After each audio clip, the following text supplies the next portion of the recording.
You're listening to the Vox Media Podcast Network. This is What the Heck with Mike Heck on MMAfighting.com. Now, here is your host, Mike Heck. What the heck? Well, hello there, everybody, and welcome to a brand new edition of What the Heck here on MMAfighting.com. I am Mike Heck. Thank you for checking out the program as always. There is a lot to discuss this week, as there is each and every week, including some big news that dropped in the world of MMAfighting.com on Monday. I'm sure you've seen or heard about this news by now. And truth be told, ever since that announcement dropped, I have been bombarded with texts, calls, DMs, etc., asking me a litany of questions. And rather than just respond to each of you individually, I will answer those questions in a matter of moments. But first, do something a little different. I'm just going to run down the lineup now, let you know what's going to happen on the show, and then I will get to all that stuff. So we're going to wrap up the show this week with Ricky Glenn, who had a big win in his first appearance in the Octagon in a little under 3 years. He had a 37-second knockout win over Joaquim Silva at UFC Vegas 29. We will check in with him later on, because not only did he get a win, he didn't get a bonus, but he might have gotten something even better from the UFC. Now, in the MMA world, the name Talita Alencar is not a household name, and that's because she has yet to compete inside the cage. But that's going to change on July 2nd at Titan FC 70. And for those who follow the grappling and jiu-jitsu worlds, you know who she is. She's a multi-time world champion jiu-jitsu practitioner. She has spent the last year and a half or so getting ready to make the move to mixed martial arts. She's taking it very seriously, and you will hear her story later on the program. And in my opinion, watching her grapple, she has big potential in this sport, no doubt about that. OSP, Ovince Saint Preux, returns to action and returns to the heavyweight division this Saturday in the co-main event of UFC Vegas 30. He's taking on Tanner Boser, and this all came together very quickly. He's supposed to fight Maxim Grishin. That changed, and we'll talk about how that came to be and a whole lot more. Great stuff from OSP. And in a little bit, we're going to kick things off with our good friend, MMA Fighting's own, the returning Shaun Al-Shatti, who's going to discuss the big storylines coming out of this past weekend, the Korean Zombie's big win over Dan Ige, the state of the featherweight division, and of course, Anderson Silva's illustrious return to the boxing ring, and how much fun that was to take part in on Saturday. For those of you who joined us for the watch along, we appreciate that very much. But let us begin by answering all of those questions that I have been getting, at least to the best of my knowledge and abilities, okay? So as you probably know by now, Ariel Helwani, the man who helped launch this place, MMAfighting.com, the face of this website for many, many years, is back with us. At least the MMA Hour is back with him, and that will be his role with us. And that show will take place on Mondays and Wednesdays. So I'm sure you saw his video. He's locked up with a number of different places, doing a lot of different things, but the MMA Hour is back in your lives. It's his line on Mondays and Wednesdays. So 2 shows a week. And this is a very, very big deal. And a lot of people have asked what that means for me, what that means for the show, What the Heck. We've been at this for, now what is this, the 64th episode, started in April of last year, a couple weeks after I came on with MMA Fighting. And, you know, it's a similar type of show. It's not live. We're not in a studio. Definitely a different feel because, one, his show had all of those things. And I also feel like Ariel and I approach these interviews a little bit differently from each other. And I'll address that part of it in a minute, but I've had so many people just ask, like, oh man, so you're not with MMA Fighting anymore? Where are you going to work now? Are you okay? And let me just be super clear with all of you. I am absolutely fired up that this is happening. Are you kidding me? This is massive, massive news. I mean, the best MMA show in the history of this sport is back, and back with us. This is amazing. I couldn't be more thrilled that this is happening. And as far as the other stuff goes, I'm not fired. I'm still working here. I'm still going to be doing a million things. I'll still be doing interviews, still be doing Between the Links, the pre and post fight shows, the People's Pre-Fight Show, 30 minutes before the event starts with all of you. That all remains. On to the next one with AK. All of that is still happening. All of it. It's all still happening. In fact, there's potentially more stuff that I'll be able to do. There's more content that we can do here over at MMA Fighting. So this is a great thing for everybody. And I am beyond excited for Ariel, not just because he's coming back here, but you can tell the man is happy. He has seemingly lifted a big weight off of his shoulder. So I'm very happy for him. I'm selfishly very happy for me. I'm happy for you, especially because the MMA Hour is back twice a week, and I'm happy for all of us. This is massive. So on the other end, what is going to happen with this show? And my answer, and this is the God's honest truth, I have no idea. What I do know is whether this show will drop on Tuesdays or not, the What the Heck brand will remain. I will still be doing interviews. Like I said, will it be in this format? I'm not sure. Maybe it will be. Will we still do a podcast? Probably. And for those who know me and have worked with me can probably tell you, I'm a team player to the max. So whatever I'm needed for, put me in, give me the damn jersey. I'm going to run whatever play you want me to run. And again, let me reiterate, this is great news. I am thrilled. And as a guy who was starting his own little MMA podcast several years ago while I was in the radio business, I used to sneak back in to the radio station that I worked at just to record this little podcast that I did. And on the side, I produced the old Rick's Picks theme song back in the day. So hearing that song back in the day, and plus like the MMA Hour was my jam. It was my jam. So now to be like working alongside Ariel, having the show back, and just, you know, albeit in a limited capacity working with Ariel, I couldn't be more happy. So stop asking the questions. I'm still employed. This is all wonderful news. I'm not going anywhere. Let us celebrate this moment because it is phenomenal stuff. So that is out of the way. Let us get to the show. So let us discuss the weekend that was with another gentleman who returned recently to the MMA fighting family, Mr. Shaun Al-Shatti. All right, so it's only fitting that for the first time in the history of this program, I actually bring on one of my colleagues to join us to discuss the news and notes of MMA, because normally we do this on Between the Links, try to get somebody from the staff on, but I didn't want to have a battle. I didn't want Shaun versus Jed and all that chaos. No. I want to just have an intelligent conversation about the sport of mixed martial arts, and who better to do that with than the returning Shaun Al-Shatti. It's great to have you back. Great to be working with you, Shaun. How are you, sir? I'm doing wonderful, my friend. Thank you for bringing me on. And you're right, we can't have an intelligent conversation with Mr. Mishu over here involved. So that's what we're going to try to do over here separately. And I'm excited to be here, man. I'm excited to be back with MMA Fighting, back with the team. And we got a lot of fun stuff cooking. Well, I might as well just ask you right off the bat, because I'm sure people have asked you. We might as well answer those questions. How does it feel being back? Like, I know you're excited, but just like overall, it's been a little while. You took a different journey, but now you're back. Is it like, how does it feel just being back? Like, did you see this coming at all? I saw it coming a little bit because we've been working on putting it together for a while. I had been sort of looking for opportunities for a while now, and this one had been at the top of my radar really since mid last year. So I saw it coming, but it is a little surreal, I will say, man. It's been wonderful so far. It's so fun just reuniting with all the team members still here. What's up, Casey? Casey is producing this right now. And also meeting all the new team members like you, Mike, and everybody else who's been doing such incredible work while I've been gone. It is super surreal, though. It really is. And it feels nice, though. It feels really, really nice. It feels right. I still have my MMA fighting mug right back there. I still have the t-shirt. I busted out the t-shirt for fight week for this past pay-per-view. And it just, again, it feels right. It feels good. We got Ariel back. Everything's going. It's going to be fun. Pretty wild, man.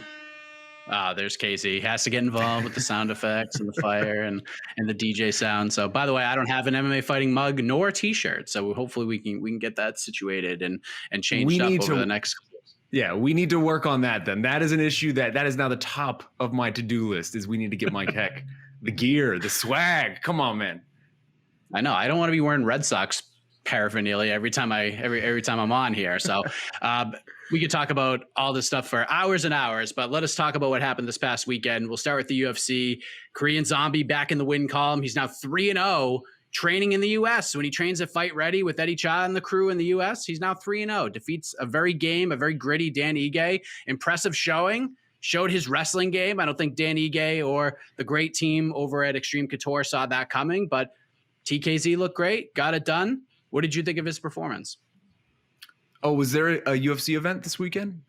I totally forgot with all the Anderson Silva mania going on. It felt like that was the biggest thing going this weekend.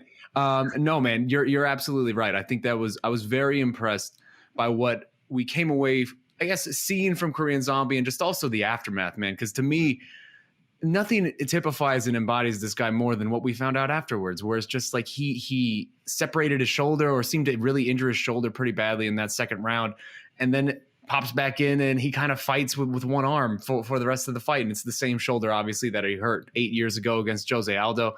And he wasn't even going to tell anybody. Like, it was on Eddie Cha to tell us all of this, of just like, hey, by the way, he's not trying to say this, but this happened and it was a problem, and he couldn't really play defense at that point or punch with one hand.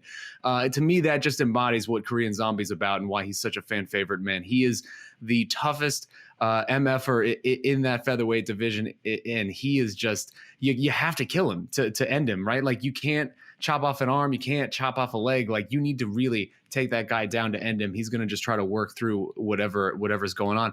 But really, it's impressive. You mentioned the moves that he's been making with this new team, and really how well he's been doing with this new team, Eddie Cha and the Fight Ready team here in Arizona, actually. And it's impressive to me, sort of the transition and the evolution that this guy has undergone, because for a long time, Korean Zombie, we thought of him as sort of this one-note brawler who, maybe one note is not fair, but he was sort of looked at as this brawler who's going to come in here. It's going to be really fun. It's going to be really wild. And, somebody's going to get really, really hurt, but probably two people are going to get really hurt. And it's just going to be a fight of the night. And now he really feels as if he has evolved into one of the most technical, well-rounded just featherweights in the entire world. And really, we've seen that expedited since he's gone over to this team with Eddie Cha and Captain Eric over there at Fight Ready. And it's impressive, man, for someone who has been in this game so long to be able to make these sort of adjustments and changes this late in their career and be finding such good success with it. I can't say enough good things about Korean Zombie and what we saw this weekend, but also just really what we've seen over this run. I mean, you take away that Brian Ortega fight, where Brian Ortega 2.0 looks like he might be the best featherweight in the world. We'll see. But you take away that Brian Ortega fight, and it is just all coming up roses for Korean Zombie. It was funny talking to Captain Eric a couple weeks ago right after the Bellator media day, and he was saying, like, dude, I'm telling you, Fight Ready is going to be the best wrestling gym in MMA in like a couple of years. You just watch. Bringing these guys over. Now they have Marco Madsen over there too. So, I mean, you can't find better guys to work on your wrestling with. But heading into this fight, one, I probably should have expected the wrestling to come after talking to Captain Eric, but I still really didn't see it coming. But I was really interested to see the approach that Korean Zombie was going to take, because I know he took the Ortega loss pretty hard. He had to take a long look in the mirror, even briefly contemplated calling it a career and just saying, I'm done with all this. There's other things I could be doing. But that quickly turned back into, I still feel like I'm in title contention. I feel like I could still be the UFC featherweight champion at some point.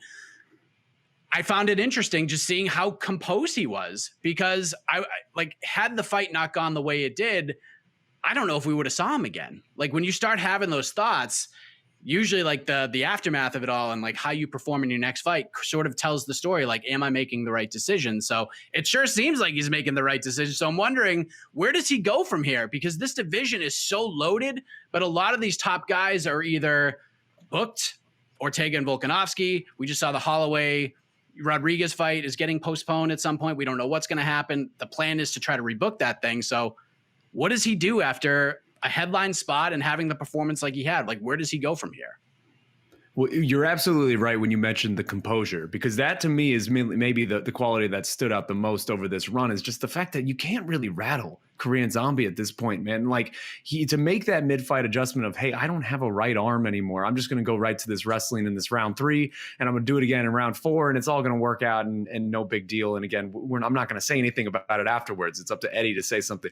That is so impressive to me, and that just speaks to really the level of experience. And Dominic Cruz used a really good phrase on Saturday in the commentating that I thought was apt, where just the ring generalship that Korean Zombie has accumulated over the course of this run. He is one of the most experienced fighters in this division at this point, and it's weird to think of him like that for some reason. For some reason, again, he still feels, at least in my mind, like he was this guy that he was in WEC, where he's, pulling off twisters and just getting in these crazy fights.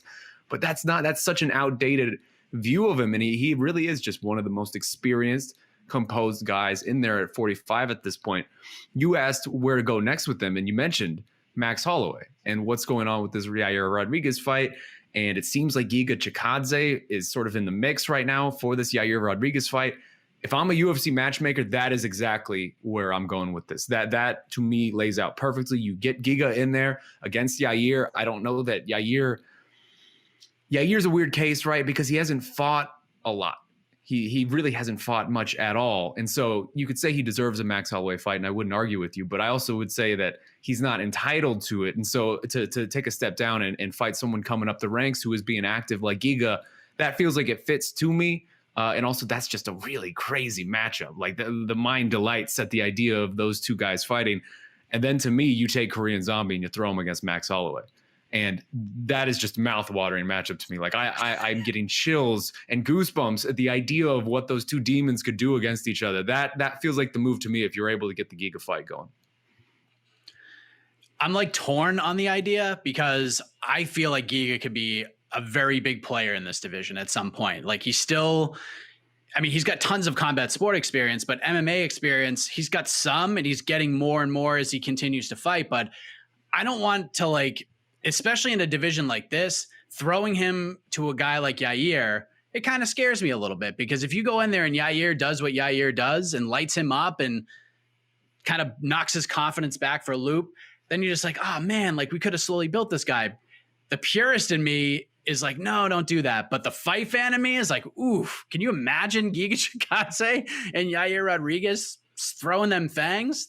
That's just pure entertainment. That's what I'm saying. That the ideal of that fight is great. And also it's funny the way that you just talked about Yair, because I feel like a lot of us do this when we just talk about Yair in this division. I don't know, he almost has a spot in this division that he hasn't really earned yet. Despite how long he's been here, just because of how inactive he's been. Again, he hasn't fought since 2019, and his best win is really just this weird fluky last second elbow over Korean Zombie. And then after that, what's his best win? It's, Jeremy Stevens. And a lot of people have beaten Jeremy Stevens now at this point, right? Yair exists in this very weird nebulous spot in this division when it comes to how we consider him in the rankings. And it's one that I don't know that he's exactly earned. So the idea that he might do terrible things to Giga Chikadze, yeah, he might. But he also might not, and Giga might just be better than him, and we don't know at this point because Yair's sort of been artificially inflated. So I don't know. I want to find out, really. That's why I love that matchup so much. And also, you get those guys each kicking each other, doing all sorts of crazy kicks in that fight. Come on, inject that into me. That's great. It'll be like a pro wrestling match where one guy's chopping the other guy, and then the other guys are trying to chop him harder. They're just going to keep exchanging single kicks to each other's bodies, and it'll just be gnarly. Calvin Kattar was kind of the matchup I was looking at for Zombie, just because that's kind of the only guy that's left. And Zombie took the Ige fight because this is the only guy that was left. He goes, everybody else is booked. I had to take this fight. There's no other way around it. So it'd be interesting to see where he goes, because obviously Kattar did, that fight with Max Holloway was not great. He suffered a lot of damage. His not manager, great is an understatement. Not great. I mean, is a his stock still rose. His stock still rose in that loss, which is unbelievable because of how tough he is. But his team has done a really good job at slow rolling him, because Calvin's an animal, and if it was up to him, he would have fought in February. But they're slow rolling him a little bit, making sure his head's right. And Tyson Chardy was telling me that Calvin Kattar's mind is in a better they try to test for concussion syndrome and stuff after these fights and see where their head's at. They said that his numbers are better after the Holloway fight than any of his previous UFC fights, which is just mind boggling to me. I don't even know what to make of that. I don't even wild? You say that to me and I don't even understand what that means. His numbers, what is that? He took a lot of numbers. He took the most numbers that anybody has ever taken in any single fight ever. I don't actually know what that means. That's crazy. But the concussion-esque type of damage, the long-term effects, were lower and coming out of that fight than any of the other fights he's had in the UFC. So I would not recommend to any other fighter listening don't do that. to go take 400 Max Holloway punches. That probably is not replicable. That's not happening again. Yeah, don't do that ever again. Dan Ige. Yeah. Called a shot. got to get gusto. Not many people get on the microphone and say, hey, that Korean zombie guy, I want to fight him. He did it, went in there, won maybe a round, maybe two. Some people had a 40 or 47. The scores were kind of all over the place, but the right man won in the end. What did you see from Dan, and where does he go from here? Because again, you get a lot of young, hungry, up and coming lions in this division that are going to be hunting for Dan Ige after this fight, more than likely. Yeah, it's a tough one for Dan. I mean, he's such a good guy and he has such a good story. It's tough to sort of judge where he belongs in this division, right? Because I feel like he has gotten maybe a few generous decisions, let's say that, on the judges' scorecards. And so his overall record could look much worse conceivably. If you play this out, 10 different times, I think he's probably existing in probably one of the better timelines for him in this featherweight division. But he is still so obviously skilled, and he is just as tough as a human being can get in there. His two fights that he's sort of taken up the ranks, obviously Qatar and now Korean Zombie. He's lost both of those, and I honestly thought he lost the Edson Barboza fight as well. But again, he's kind of in a tough spot now where he's probably going to be fighting down the ranks. And he's going to get a couple fights in a row of these up-and-comers who are really hungry, trying to steal his number and steal his spot. And that feels right for right now, but he's still so young, man. I mean, what's he? He's still like in his 20s, right? He's still like 29, I think. He has a lot of time left to be able to make work in this division, but it does feel like he's kind of going to get pushed back into this corner of having to fend off the up-and-comers for at least a few fights. Yeah, even if they threw Ige in there with Giga, I'm down for that. Shane Burgos would be fun. Guys like Sadiq Youssef and Hakeem Dawodu, all interesting matchups. So the list is a pretty long one for Dan Ige moving forward. But let's talk about the Spider-Man, the amazing Spider-Man, yes, as you aptly put him in your returning big weekend feature that I was so honored and proud to read without having to pay for it. So it was great to be able to see that. Anderson Silva, man, I'm telling you, and I'm sure you agree with this, there's certain fighters that whatever attitude they bring to the table, it is unbelievably contagious. Like if Anderson's having a bad night and you can see it in his face, like it just seems like the fight's going to be pretty rough and like everyone sort of has a bad night. But when Anderson's smiling and he's flowing out there, you just have such a great time watching him. And that's what he did in his return to the boxing ring against Julio Cesar Chavez on Saturday. How fun was that, man? Like with all this sort of negative talk about the crossover fights and the Paul brothers, to see Silva go in there and have a performance like that, like how fun was that? I'm smiling right now, just even thinking about it, man. I had so much fun watching that fight, and I was not alone. It felt like the MMA community was celebrating, like openly celebrating, even just halfway through that fight. Anderson Silva is just one of those very unique figures when it comes to the fight game, right? Because I know for people my age, I'm in my 30s. Anderson Silva was one of my earliest favorite fighters. Like when I was a fan, I came up really in the heyday of Anderson Silva. He was in his absolute apex, and he was a magician. He was Dr. Strange. He was doing things in there that didn't feel possible. He was acting as if he was in a Hollywood movie in the middle of these fights and just destroying people in ways that I had never actually conceived of being real, of a human being being able to do. And he will always be that guy in my head. He is the greatest middleweight of all time by far.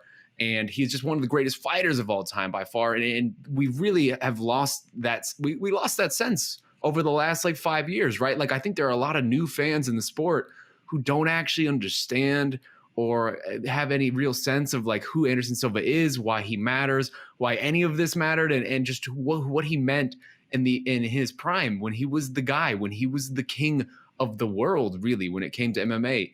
I think there's a lot of fans who just don't actually have that sense. And to see the way that the last 5 years have gone for him in the UFC, and then to see what he did on Saturday, it really just makes me wistful and wishing we could redo these last 5 years. Because it's just what were we doing spinning our wheels, throwing Anderson Silva out there against Jared Cannonier and Derek Brunson and Uriah Hall? There's so much more. There are so much better things that we could have been doing with these last years of Anderson.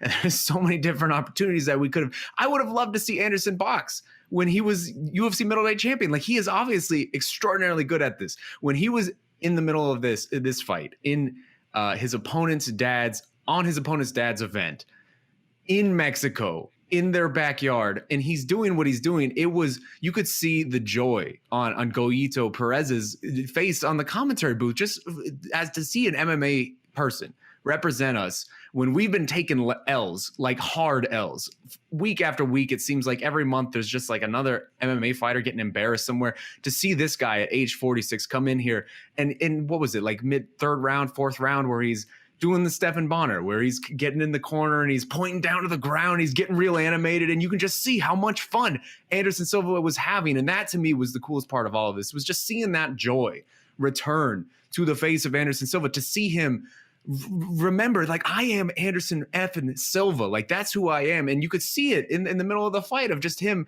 being that guy again and existing as that guy again, thriving as it, and just being in the middle of a gunfight and knowing that he has complete ownership of what's going on right there.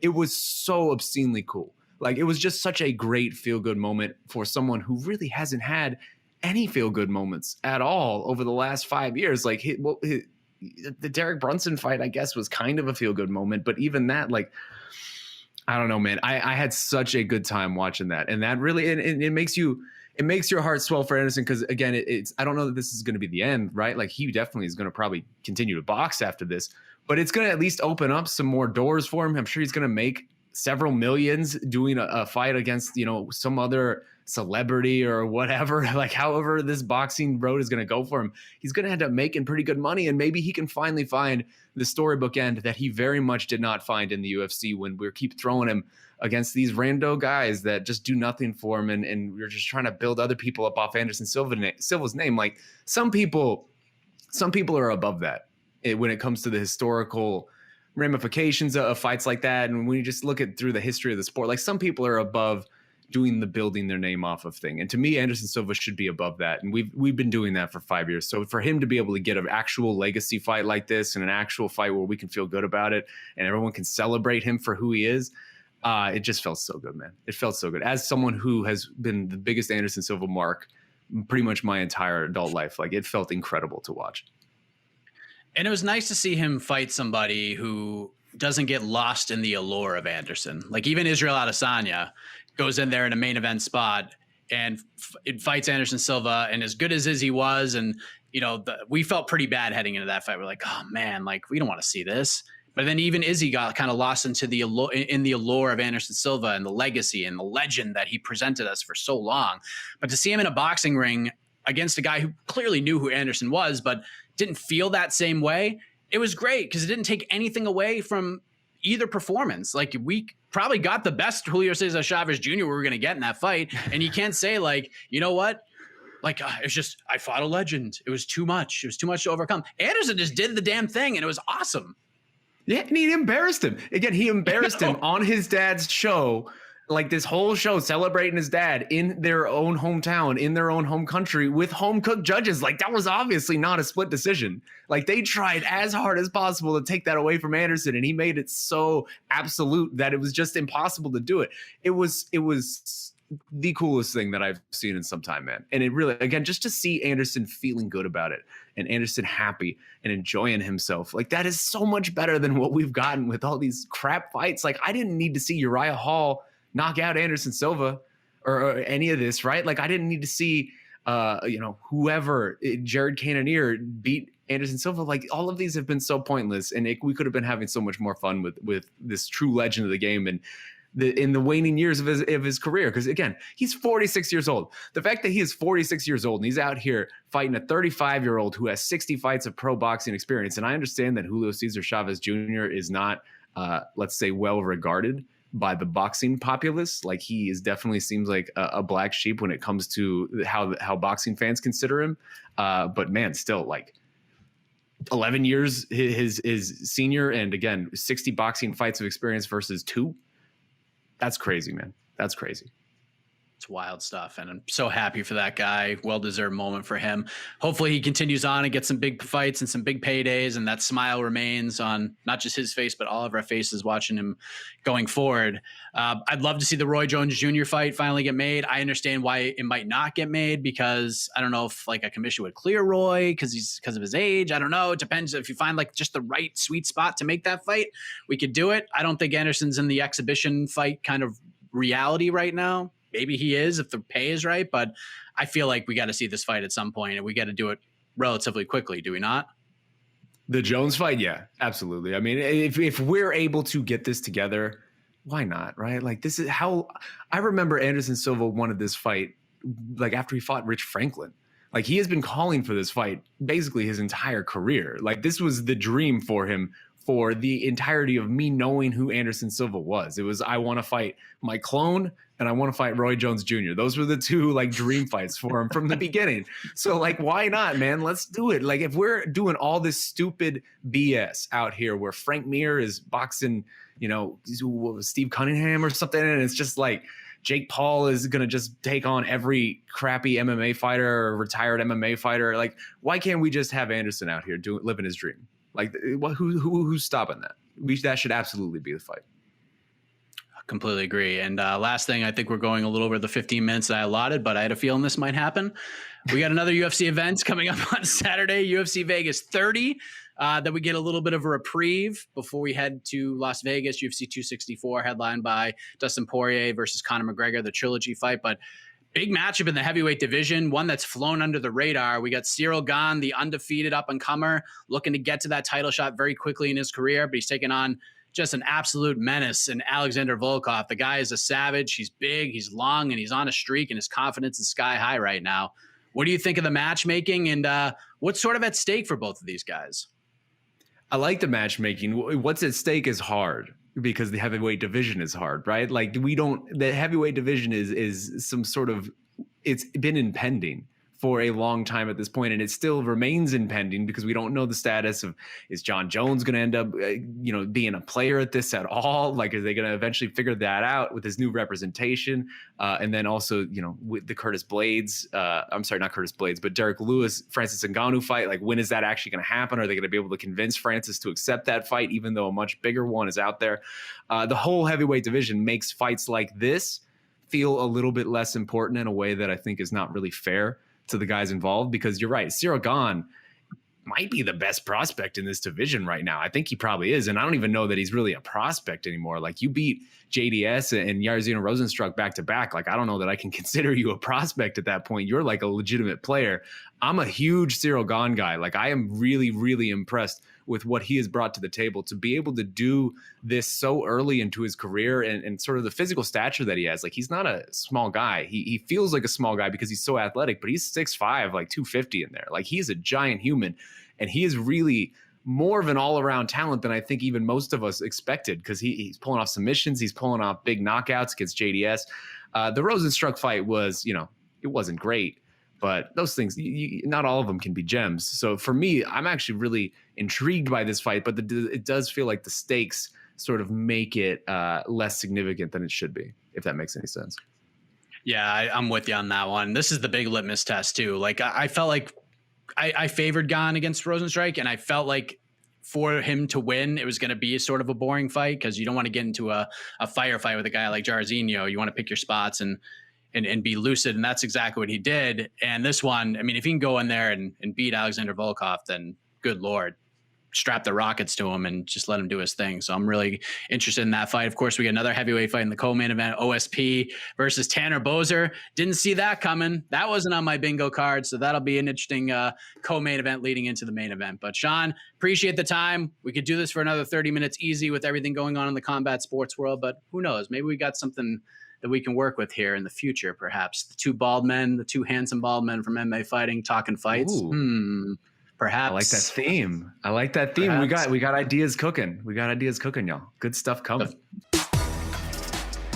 There he is, Shaun Al-Shatti. So much going on in the world of MMA, and we merely scratched the surface of it all. But one thing that is happening is another UFC Fight Night event, UFC Vegas 30, coming up this Saturday, and an early start time too, 1 p.m. Eastern on Saturday. I am so excited for that. I love when that happens. Once in a while, give us an early afternoon card, late morning for those of you on the West Coast. I am all in on those. Sprinkle in one of those once a month, and I'm a happy camper. And in that event on Saturday, the co-main event of the afternoon, we will have a heavyweight matchup between Tanner Boser and this man joining us right now, Ovince Saint Preux. All right, it is officially fight week for this man. The 41st time this has happened to him as a professional mixed martial arts competitor, but things have been shuffled up a bit. New opponent, new weight class for this Saturday's UFC Vegas 30 event. Back up to the heavyweight division to fight Tanner Boser this Saturday. This one left people scratching their heads a bit, so let's get some answers from the man himself, OSP, Ovince Saint Preux. How are you, my man? And I'm doing pretty good. I can't complain. It's good to have you here once again. So right off the bat, Maxim Grishin is the original opponent. He's out of the fight. How do we get from that to back up to heavyweight to fight Tanner Boser? Because this seemed to happen very, very quickly. Well, I had to think about it. It took me about a day to actually come up with the decision and whatnot. Because initially, I think Maxim had a beef issue, and it couldn't happen. And I was like, you know what? I'm not gonna fight. I'm not worried about it. Then my manager, Orton, came up to me and he said something about fighting that heavyweight. And I was like, nope, I'm definitely not fighting that heavyweight. Because the last heavyweight that I fought, I was like, that was just too much. But then again, I sat down, he shot me, he was like, hey, this is the guy they're talking about. And, I sat down and I looked at it and I was like, well, okay, he's not one of the bigger heavyweights. And, at the same time, and I told myself, like, I would entertain the heavyweight division again if the opportunity presented itself. And to be honest, after sleeping on it for a night and talking to a few people, and I just woke up the next morning, getting all that detail together, and I was like, let's do it. Yeah, you make a great point about Tanner not being one of the bigger heavyweights, because there were times, especially over the last year, where people were asking him if he would be able to drop down to 205, and he had to keep kind of shrugging those questions off. So, in a weird way, it's just kind of like a bigger 205 fight in a lot of people's eyes. Pretty much, yeah. I mean, like I was, man, and it is crazy too, because this weight cut was going to be almost perfect. And when it happened, I was like, come on, man. So I kind of shrugged my shoulders about it. It is what it is. It's part of my job, and, time after time again, it's not the first time this happened to me. Sometimes it worked out for the best. Sometimes it didn't. So the opponent change, to be quite honest, happened. I was talking to my trainer about it. It happened quite frequent, to say the least. So when did you actually know about this? Like when did Orton present you with the option of going to heavyweight and then finding out that Tanner was the guy? I found out pretty much about everything on Tuesday, because I remember Tuesday before I went to the gym, I did not look at my phone at all. And I was driving to the gym, and as I got to the gym, I looked at my phone, and he gave me, I guess he shot me a screenshot of Tanner, and I was like, oh man, you got to be kidding me. So I walked in the gym, and I was talking to my trainer, and I was like, okay, what's going on? And he was like, your guy have visa issues, so this is going on right now. And so he's like, what do you think about this fight? And I was like, I just need to sleep on it. And, I told him I needed to sleep on it because I wanted to make a couple phone calls just to kind of clear my head out. And I know you were a little over in your last fight, missing by 1.5 pounds against Jamal Hill, but it sounds like those troubles weren't affecting you here at all. It seems like the weight was coming off perfect to get to that 206 mark. So yeah, I mean, that's crazy. You're having a great weight cut, and then this opportunity comes along. Man, this is just MMA in 2021, is it not? Oh yeah, definitely. I mean, it's something that you got to expect to happen. Like, I know throughout my career, I kind of always expected it. Like even, 2 weeks out before the fight, I start really getting anxious or whatnot. And then I always put it behind my head. If something happens, I always put myself in the best case scenario up here, worst case scenario down here. And, like I said, it happens to me before. It happens 2 weeks out before the fight. But like, hey, look, this was going to happen. A week out before the fight, hey, look, this was going to happen. Shoot, when I was supposed to fight Shogun in Japan, I was on a flight going to Japan, and I didn't have an opponent until I got there. So, so yeah. After the Jamal Hill situation and missing weight and how that all went down, I know you've been talking about, like, if a heavyweight opportunity came down that made sense, it was kind of like a case by case basis with you. But was there any thought of just being like, screw this weight cutting thing and let's just go to heavyweight, man? Like, why put myself through this anymore? Man, it's not about me putting myself through it. It's just like, even before that fight, the Alonzo Benefield fight, like that weight cut was almost. It was crazy. I made 205 twice in 2 weeks. I did not have a problem at all making weight. I made 205 twice in 2 weeks, and the weight cut came off like that. It just so happened the following time when I fought Jamal Hill. In hindsight, I probably should have pulled from that fight just in general because I was dealing with a lot of other stuff. But it is what it is. You live and you learn. This fight around, I thought about it. I was like, you know what? I'm going to pull from this fight. But then after that, he's just like, I'm feeling good. He's not going to be, I'm pretty much for this fight, I'll be walking around under 230. I'll be fighting under 230. But even for Tanner or whatnot, his last fight, he was like 242. And I was like, okay, at least he's not 280. So I'm good with that. How close were you to just saying for the Jamal Hill fight, like, nah, maybe I shouldn't do this? Man, you know what? Like, it was very, very, very close. It was at one point in time, I was going to say no, but I end up psyching myself out just because I thought I was good, but I really wasn't. But I tell people, like, if I start, I told myself, if I ever put myself in a situation where I start hesitating again and I really don't know what to do, I might as well just go because I'm going into the fight with conflict anyways, and I don't need that in my head. So after that fight, I kind of sat down with myself and I kind of like, okay, this is going to happen next time. If this happens, or if we're in a situation like this, similar to this, it's just going to, save me a headache and everybody else a headache too. You can tell me to kick rocks and mind my own business all you want, but are you able to talk about some of the things that you were dealing with? Like what were some of the things that you were having to deal with? Because I know, listen, people just think like you guys are fighters and fighters just go in there and fight, but you're people. Like you deal with things that everybody else deals with. Are you able to talk about like some of that stuff? Yeah, it just a week before the fight, I had to take a quick trip to the emergency room. My back locked up on me, and it was bad.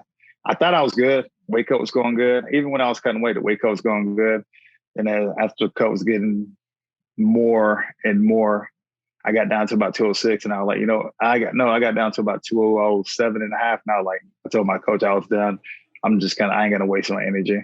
So in hindsight, I probably should have just been like, just be done in general. So. Man, and so you're dealing with the back and you're just like, let's just fight through this and let's just try to make it. That's the decision. It's like those crossroads that fighters have to take from time to time. Yeah. Like I said, it's one of them things where like, I was thinking about it from more of a football perspective, because I've never really dealt with anything like this before. Like, I'm hurting, but then after I got the treatment that I needed, my body started feeling good. And then in hindsight, I was thinking about it. I was like, why did I just went back and just jump right back into doing something else instead of actually, probably taking, another week to 2 weeks to get more treatment and actually feeling better. But, I was like, okay, it was a Friday night, emergency room. Then next year, I'm flying. I didn't do anything pretty much Friday, Saturday, Sunday, Monday. I didn't do anything until I got to Vegas. So basically like 4 or 5 days, I didn't do anything. Now I'm like, oh yeah, I'm feeling good. I think I can do it. And they say, just like, yeah, but like things happen. It is what it is. You learn. So I just told myself like, okay, if I have to hesitate, I'm not going to do it. I'm just going to be like, okay, cool. I'm good. We're just going to figure out another day to handle this. Did you watch Jamal's fight with Paul Craig, the whole arm situation? I didn't get to see that part. I saw the last bit of it. I don't even know how. I don't even know. I know Paul Craig obviously is really good in the triangles and whatnot. And I just don't understand how a lot of people, I don't know. But I didn't get to see that part, but it looked pretty nasty. Yeah, it was so one. Yeah, so that moment's surreal. Like, it's just weird to watch. And then the referee's just like letting it happen, like with his arm dangling around, like didn't stop it. And both fighters are telling him like, dude, what are you doing? Stop it. Like his arm's done. And the ref just let it go for like another 20 seconds. It's crazy. Wow. Like Was the ref paying attention that close to make sure he didn't pass out, or just didn't see the arm? I mean, it'd be one thing if he's like seeking it and like Jamal's sitting there just being like, shh, like, don't say anything. I'm okay. Like, I'll fight through it. But they're both like, Paul's telling him like, dude, his arm's done. And then Jamal's like, dude, my arm's done. And the ref's just like, keep fighting, keep going. It was so weird to watch, man. I mean, there's a lot of crazy stuff that be happening and stuff. It just, at times you'd be like, you know, like, what are the refs thinking? So, I mean, I don't know, man. It's just, I know if I'm in a situation, it's hard. And it's hard too. Like, you know, Paul Craig could have easily got off, but, you know, as a fighter, you always taught, don't ever stop until the ref pulls you off. So, and then if the ref don't pull you off, don't stop. Because there's been situations where, you know, fighters have been like, okay, cool, he's done. Or they feel somebody tap, and then the guy could come back and be like, oh, I didn't tap. So, you know, and that's the crazy part. Is just like, you want to be a respectable fighter or whatnot, but at the same time, it just, you know, you got a job to do. So, I don't know. The rest just got to be more. It might be a situation where you might have another ref on the outside looking in. So, you know, that's not a bad idea. Just kind of have like a special enforcer, a second set of eyes. Yeah. I like it. It's an interesting situation for you, but it's a really interesting situation for Tanner coming into this fight, because he was hoping to get back in there quick after the fight with Aliyah Latifi just a couple of weeks ago. And since that fight, and I saw some interviews that he did, he's been in quarantine this entire time. Like, he hasn't been able to get to the gym and really train for this fight. So as a guy who's been in this game for a while and seen all these different things, like, what do you make of his situation? And is there like an advantage or a disadvantage to just going in there and not overthinking anything and just getting in there and fighting? There's been, to be honest, I'm like thinking to you, like, he's been in what? I don't know what to think about that situation, just for the simple fact where, like, I really don't know. Like, I've never really been in that situation. To be honest, if it was me, I probably would have been like, nah, I'm good. He just wanted to fight again. Like, and he got this, and I think he got a new contract and all that stuff. So. Okay, cool.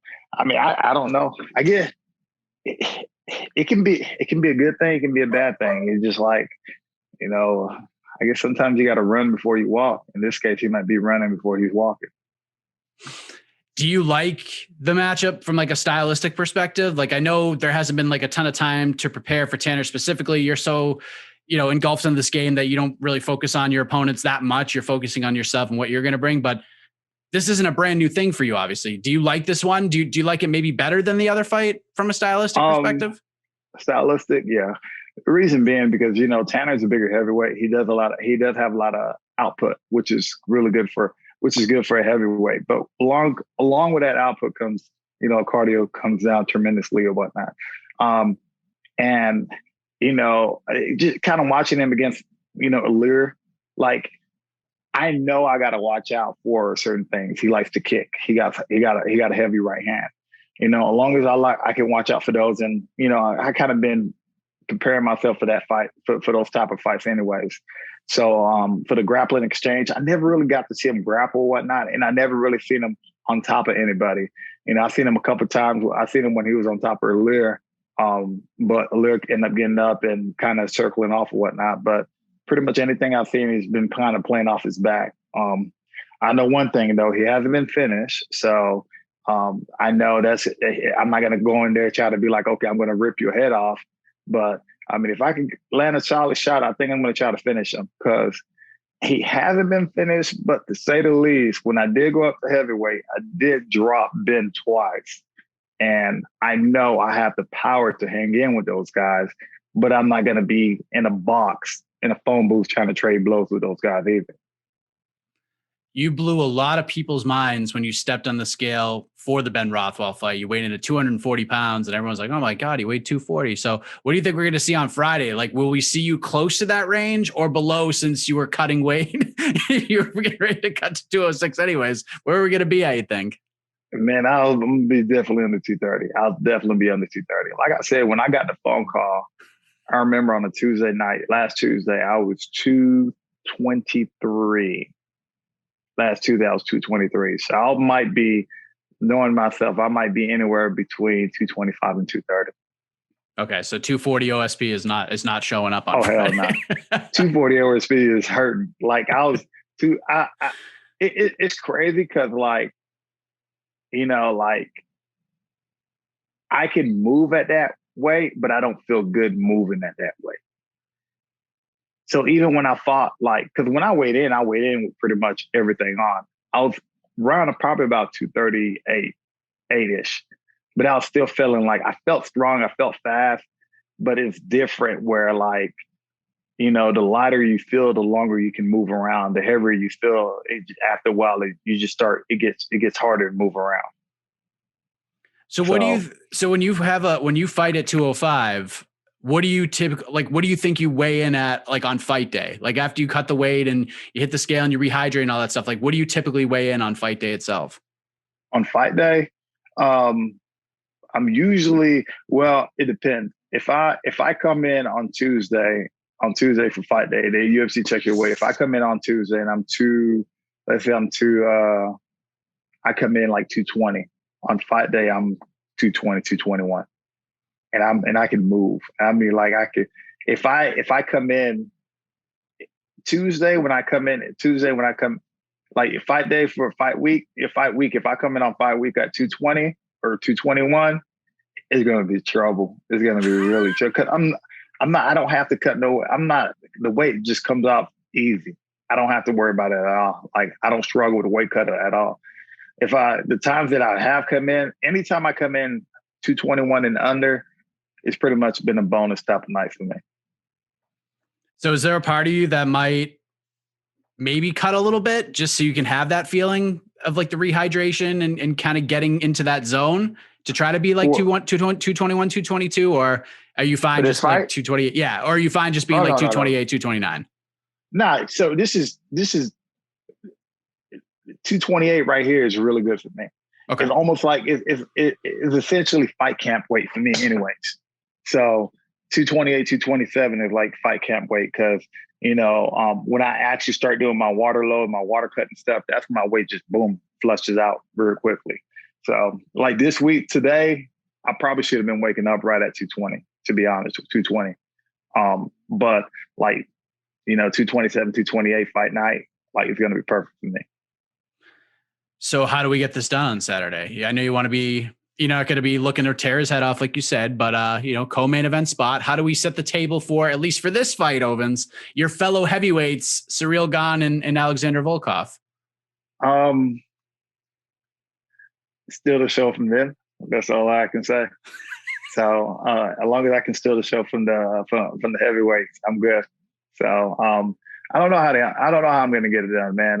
I know one thing though. I'm going to be light on my feet. I'm going to be feeling good or whatnot. So, you know, like I said, Tanner is an athletic heavyweight. He moves pretty good, but you know, myself, I don't think he's going to, at least in the heavyweight division, I don't think he's going to find guys that actually move around like I have. And when I do hit him, he's going to be surprised by my power too. So if this fight goes according to plan, if you go out there and you dominate Tanner Boser, would you be ready to say, listen, 228's the sweet spot? What am I doing? Like, even in the Rafa fight, you even said, like, you had some success. You weighed in, you didn't feel as great because you were up to like 238, 240, whatever. You lose the split decision, but you stung him a couple of times. You dropped him in that fight. Like, could that happen? Like, if you feel good and you beat him decisively, like, are we even going to talk about going back to 205, or can we float around as long as the matchups are correct? I mean, it just seems we can float around. We can float around as long as the matchups are correct. And I mean, okay. It even being 228 though, even being in that region of 228, you get heavyweights that cut to 265, and then next day they're like the next day Ben was down at 280, and I'm 228. That's a lot of that. I'm gonna get tired trying to move them. That's true. So, and I've trained with heavyweight that Francis Ngannou before. Oh hell! It is. And I mean, like literally, like seeing him in person, I'm like, man, that's a big ass dude. And I played football all my life. I've seen big people, But seeing him in person, I'm like, man, that's a big dude. Then actually gotten to train with him too. And like, when he's like, okay, kind of like, okay, little brother, come here, just boom. And I was like, okay, why did he just make me feel like a little bit, well, like literally through me? And I'm like, okay, cool. I was like, I know, pretty much I know how to stay in my lane. I mean, those guys are big for a reason. And in the heavyweight, like people say they don't move as fast, but they do hit hard. And me, I'm a numbers person. If you're a heavyweight, if you throw 20 punches and you're a heavyweight in the UFC, at least 5 of them are going to land. And it don't take nothing but one of them to pitch you out. That's some good math right there. Yep. Especially with Francis. Good Lord. That is a mountain of a And man. that's just the punches. That's not the kick. Just imagine me trying to block a leg like that. Oh my God.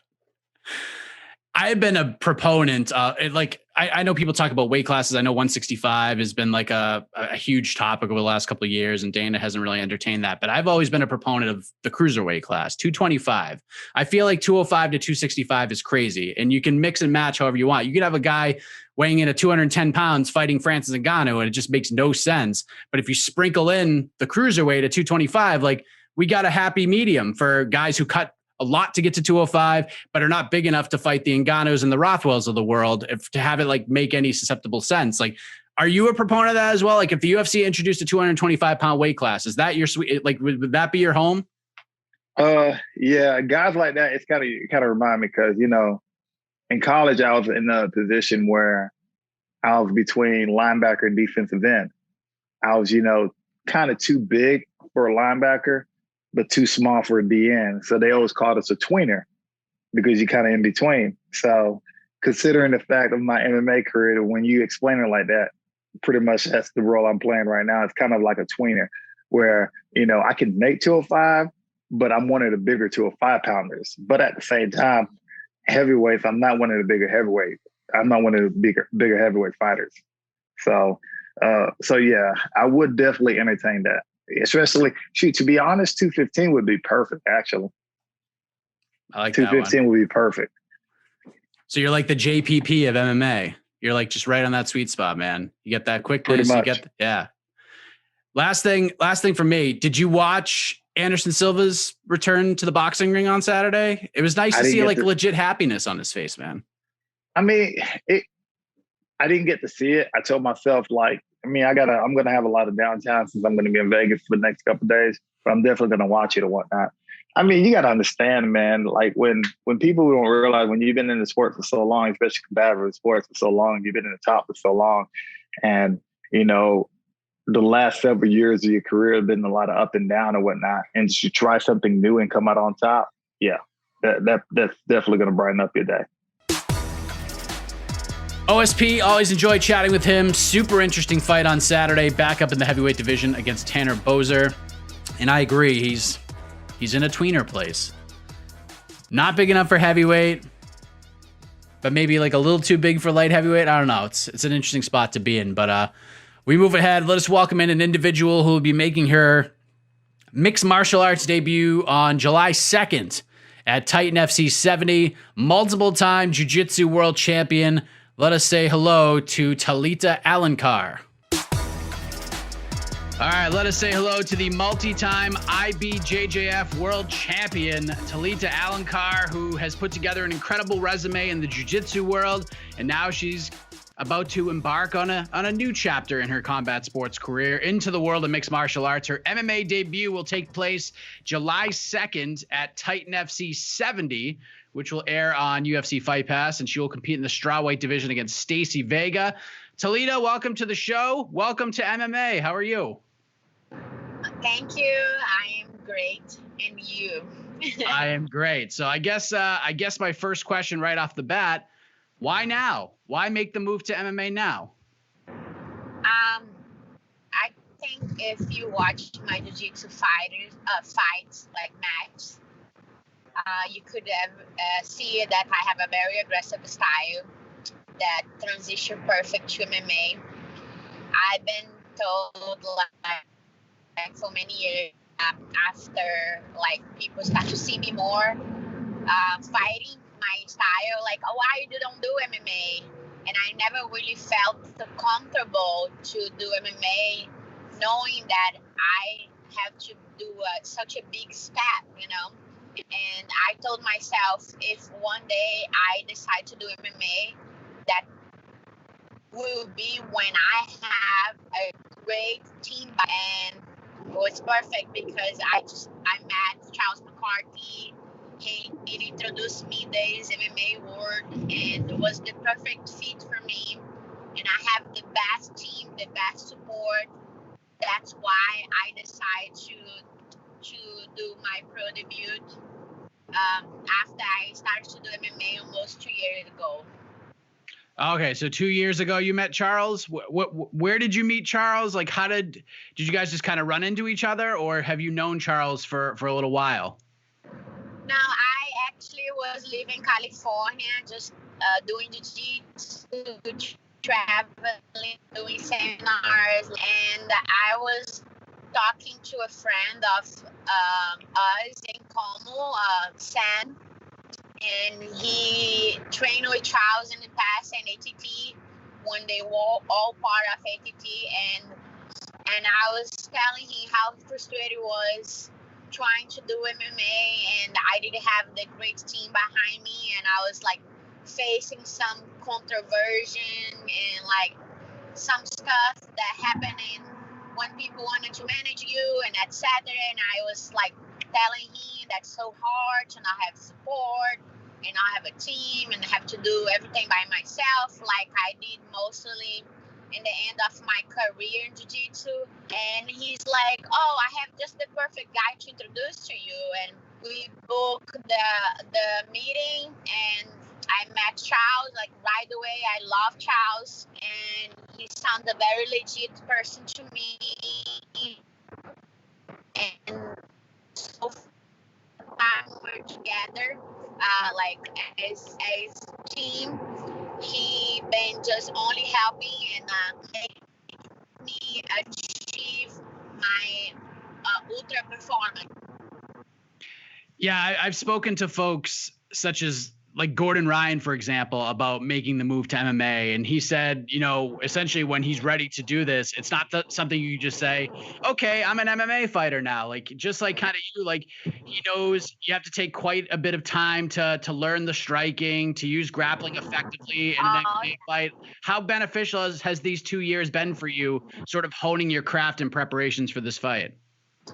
In the beginning, like I said, I was living in California, and I came to Florida to open an academy, Gamblers Jiu-Jitsu. And after a year in Florida, it did not work the way I was expecting. I was planning. When I came down to West Boca, in the beginning, it was just for fitness purpose, just to see how it worked. And after a year doing this, my follow-up year was like serious, and in the beginning it was very overwhelming, like still a little bit, you know, but right now everything's more clear. It doesn't mean that's perfect, you know, but everything is getting together. The fact of studying all these styles, from boxing to kickboxing, Muay Thai, footworking, from Taekwondo to Judo, and all this footworking, for me it was like so much information. I felt that I was like just a white belt in Jiu-Jitsu and MMA, and still like my friends joke with me like, now you're blue belt one stripe, but still it's like it's a big change. It was very overwhelming. Now makes more sense. Transition more to my style. Everyone gonna be expecting me to only jiu-jitsu, wrestle, but I am ready to boxing and kickboxing as well. I actually been doing great on my kickboxing range, going to the 4 range, safe kickboxing, medium and close range. I think it's over there. I am just getting better every day, you know, a day by day thing. And I look forward to being in a cage, you know. It's a feeling that it's the same feeling when I step to go do my finals at world titles, you know. Yeah, I was curious, like, what the feeling is like a little less than 2 weeks away from this fight. Like, I'm sure there's feelings of some sort of nerves that come over you before a big jiu-jitsu match or a tournament, but now there's a good chance that you're gonna get punched in the face. I think I lost you. You still there? Yep, Yeah, I got her back. sorry. Okay. Yeah, so now you're probably gonna get punched in the face, like in a combat sports atmosphere. So, like, how would you compare the feeling of getting ready for an MMA fight, the build up to that, compared to getting ready for a big jiu-jitsu match or a big jiu-jitsu tournament? It's totally different, of course. You know, I have to be worried about many things. Of course, I'm gonna be like studying like my opponent and everything to be aware of what is her good areas and bad areas, and I am not really worried about my opponent. I'm worried more about like make a mistake and cause like a punch. But the punch in the face does not scare me anymore, because that was pretty much the first stage of like decide to do MMA. My biggest fear in the beginning, like 2 years ago, was get punched in the face and like what is the feeling. And for me, that I have a really like aggressive style. When I get punched, I just go even harder, you know. MMA does not transition this way. You got to be very composed. And one thing I've been learned since like from my world titles to starting to MMA, to be composed, to know how to take a punch, defensive in many ways, so I can strike back and set up my takedowns and go to my grounding pound or wow part, you know. And I've been working all specific training right now. The feeling's crazy, like almost like last, I think 10 to 12 days from my first pro debut in Thai FC. I don't know how I feel right now. It's a mixed feeling on my stomach. Yeah, and trust me, and it's just like I have no word to describe. It's just excited to, you know. Yeah, I think from talking to folks, especially in the jiu-jitsu community, a lot of people sort of compare your debut to like when Mackenzie Dern came over into MMA, and she's obviously found a lot of success in the MMA world. She's getting close to a title shot in the UFC. Is she someone that you've been paying attention to, kind of seeing how she transitioned from that world into MMA, and have you been following along with the success that she's been having? Mackenzie Dern definitely have a honorable curriculum than mine. She won many tournaments. The only thing that I don't have that Mackenzie Dern had was ADCC, because the time frame. My focus to MMA and ADCC, of course, because I want to achieve this one, not because compares to Mackenzie Dern, but definitely Mackenzie Dern been always phenomenal athlete since I was a lower belt. From the transition to MMA, she been doing great, and even against high level girls, she did not do bad. She's definitely a big like picture that I look toward, but you know, like I am not trying to compare myself to other athletes. I'm always trying to do best and better. I am a hybrid strong compared to all of them, you know, because besides I compare myself then to have the same success, I also think that I can do even better. Of course, different backgrounds, and Mackenzie born in a mat, you know. I started jiu-jitsu way later, like 12 years old. She started like she was a kid. I transitioned from triathlon, from other sports, before I actually got into jiu-jitsu, you know, for self-defense purpose. I cannot compare myself to her, but for sure, different backgrounds. And I believe we both gonna keep achieving as long we're train hard too, you know.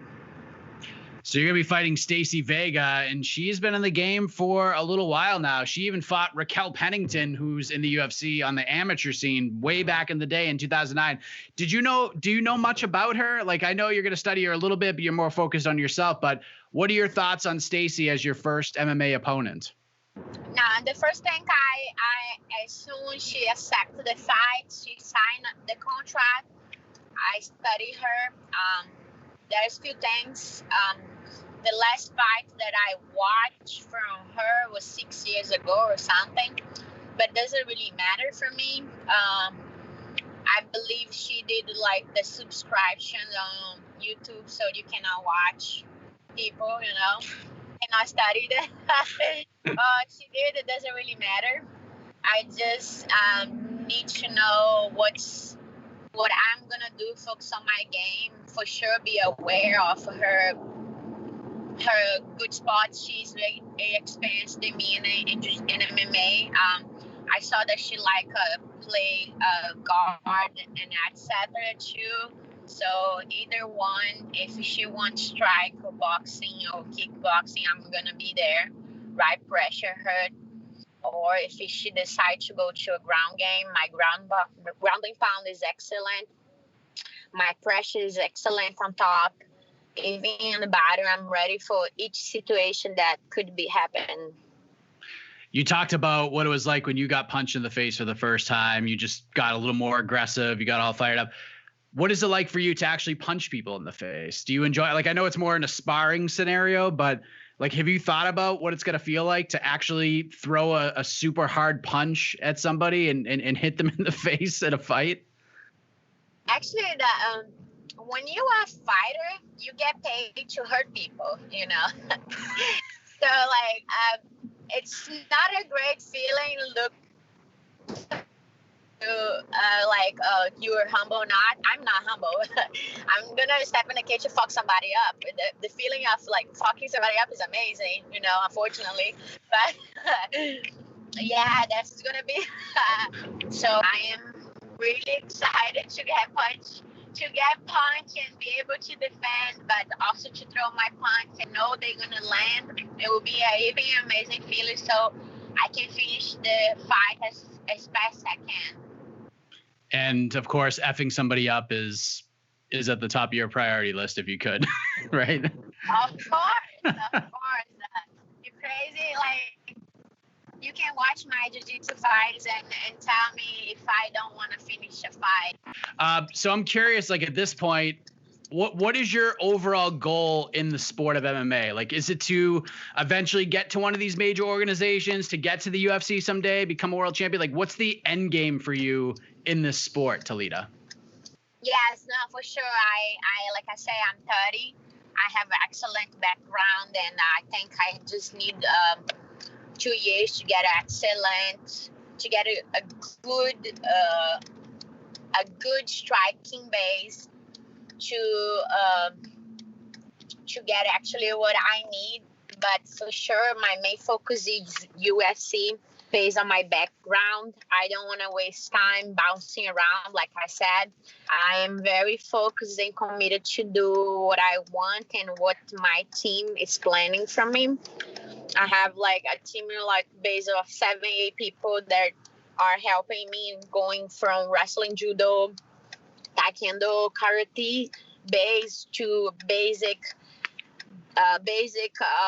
boxing, working with world champion, high level guys to fix DTUs, you know, and I definitely know that my focus will be 3 or 4 fights in my next tank is UFC for sure. There you go. Hopefully Charles Rosa can set the table for you. He fights this Saturday. Of course, he's very close to Charles McCarthy as well. So do we have an official prediction for next week? How does this all go down at Titan FC 70? You know, I'm part of Charles' camp, and Charles is just an amazing athlete, and you see it that he don't ever give up, you know. When he was amateur, he had the nickname of Rapidinho. And we know about his last fight was not as successful. He won. and we know how hard he won this fight. My prediction is all first fight TKO or second fight in the ground game, ground and pound finish for sure. There you go. Well, this is exciting stuff, Talita. Big fight on July 2nd. The MMA debut is going down in the Titan FC cage, and we wish you all the best for the rest of this camp and in the fight itself. Thank you for the time, and we'll see you in the cage next Friday night. Thank you, too, and thank you to give me this attention, and excited to be fighting at Titan FC July 2nd in Miami. She got me so fired up with the I want to F people up thing. Good stuff. Keep an eye on her because, you know, like she said, and I agree with this wholeheartedly, if her grappling style translates over into MMA, and if her striking can get anywhere near her grappling, man, she is going to be a lot of fun to watch in this sport as we get ready to put a bow on this week's show. Thank you again for checking us out. Big thank you to Casey Lyden on the production, Alex and Jose on the graphics like they are each and every week. It means a lot. Back again next Tuesday. Until then, have a heck of a week, everybody. We will leave you with my chat with Ricky Glenn. All right, we move ahead to one of the big winners from this past Saturday at UFC Vegas 29, a spectacular 37-second knockout of Joaquim Silva. What a return it was for one Ricky Glenn. Congratulations, sir. How are you? Thanks, guys. I'm doing great.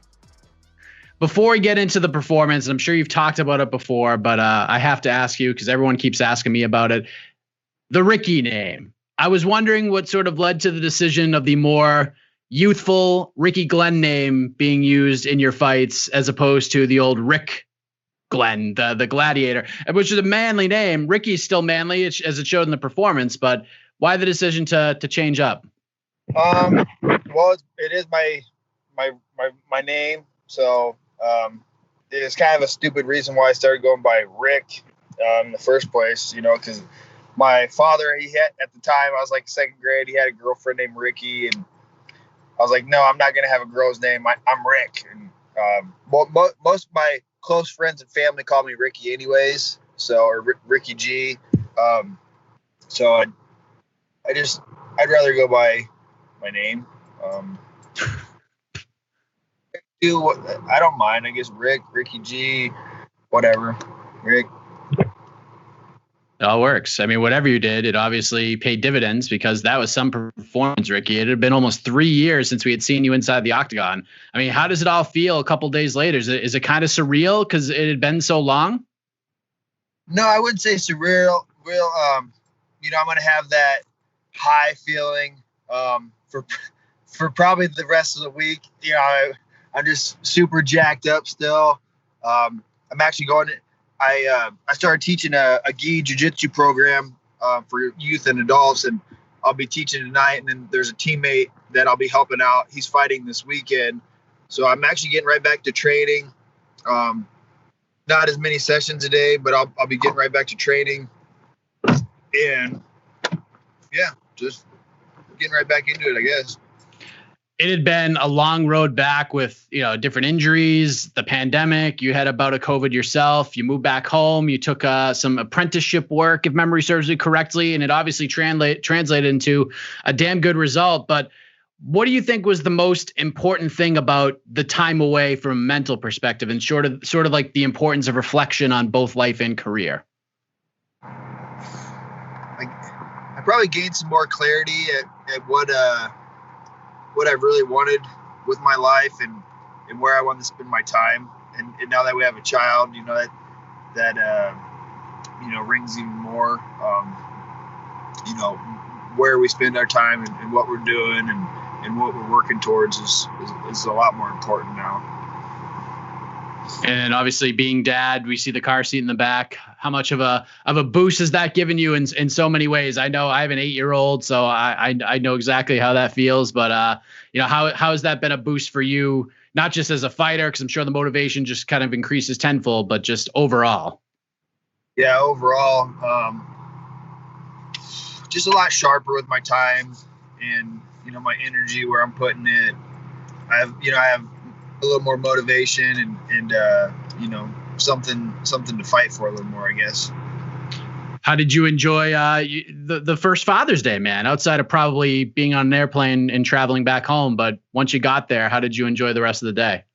It was cool. I went straight home and cleaned up quick, and then met up with some family. And got a brother-in-law that's in town, so we visited with him. Actually saw him this morning too, and ate some good food. Some brats and burgers and mac and cheese type stuff. Some typical American grill out type food. Yeah, pretty cool. As good as a 37-second knockout is as a Father's Day gift, it would have been only enhanced by an extra 50 Gs. And normally a quick emphatic KO like that is pretty much a guaranteed performance bonus, but not this time around. There are obviously a lot of choices. That was a crazy card. They went with Matt Brown and Sung Woo Choi. Were you a little bummed that you didn't get a bonus? Oh yeah. Like I kind of had to check myself too. Like, all right, settle down. Like, I'm thankful I got the victory. That's what I came there for, get the job done and be victorious.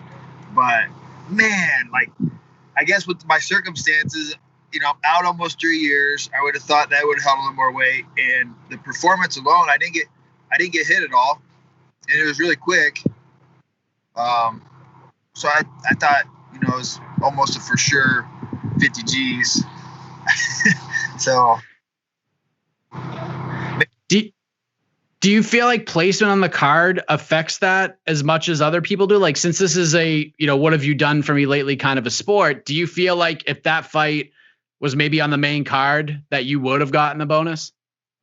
I used to think that, but then I have seen quite a few fights where, the early on in the card, on the prelims or early prelims.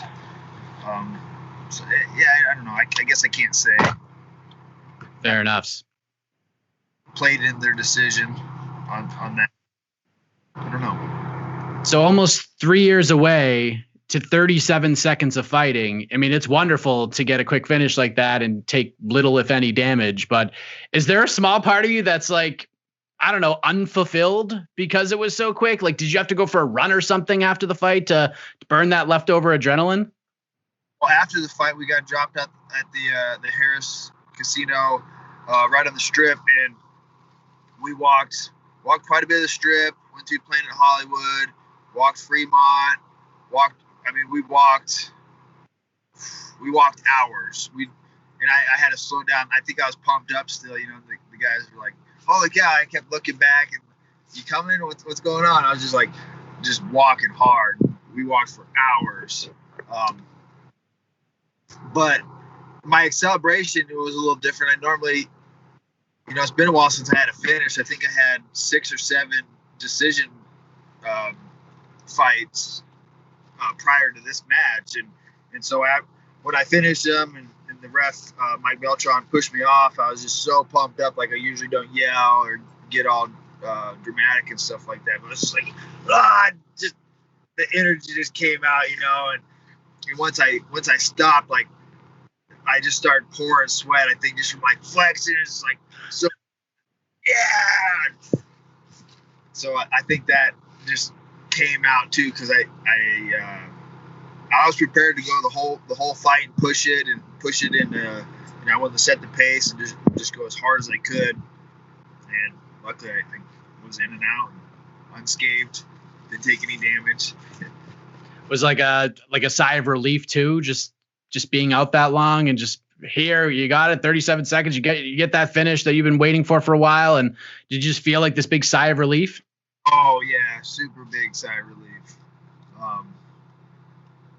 It's hard to describe the feeling of victory alone, and then after all the time, the surgery, the other injuries I've had, the time away, some other things that leading up to the fight, it's just such a relief. Did you enjoy the empty arena experience? Because the only thing that, outside of getting the bonus, that would have made that better is if you had a bunch of fans screaming and reacting to it. I enjoyed it. I liked it. I could hear my cornerman good. I heard his cornerman, although I think they were speaking in Portuguese. But it was cool. I liked it. It was a little different.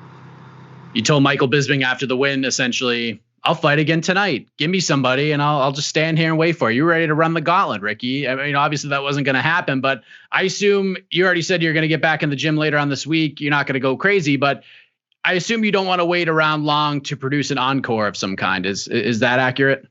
Yeah, that's accurate. I would like to fight, by fall. I think the summer would be nice. Ideally, I want to fight at least 3 times a year. So 3-4 times a year, I think would be perfect. And they actually, I haven't got it yet, but I'm supposed to be getting the details on my new contract soon. So 4-fight deal. They sent me over, or they sent my managers some stuff, and had already kind of worked that out. So nice, congratulations! Best Father's Day ever. Was that the last fight of your deal, or did they just say, man, Ricky, you blew us away, let's just restructure this thing and give you some more money? Oh, that was the last one on my fight contract. So I said in another interview after the fight, I felt like it was kind of like an interview again. I'm very thankful they gave me the opportunity to fight. I'd been out for so long. I guess, they knew I had a surgery, so I was planning on coming back, but they're going to cut me because sometimes, guys, they sit out too long on injuries and they get looked over or just they get passed on and cut. But I feel like if I would have lost this fight, they probably wouldn't have re-signed me, or I would probably had to have gone to a different promotion and work my way back in. There you go. So if you were still going to compete no matter what happened, you just wouldn't be in the UFC if you had lost that fight. So now you get a 4-fight deal. You're looking to get back quick. Is there anybody you got in mind that would be a fun fight for you? Like no trash talk, just in a friendly, dude, I respect you, let's throw some hands and have some fun kind of way? Yeah, I kind of thought about Cowboy, but he's come off so many losses. I'm not really sure if it would really look that great, beating him right now or not. He's a big name, but I don't know. They gave it to you. I'm sure you'd take it, right? Sure. So there's not really anyone I'm thinking of. I would like to fight. Probably a couple matches, a couple fights, and then I'd really like to start getting into the top 10. There you go. In this new division of yours. Start getting into the top 10. Well, I'm sure coming back home to see little Jackson after a performance like that was worth it and then some, man. Good to see you back in there, Ricky. It had been far too long, and hopefully we see you back in there sooner rather than later. Again, congratulations on the win. Congratulations on the new contract, and thank you for the time, and all the best to you, my man. Thank you. Appreciate it. You're listening to the Vox Media Podcast Network.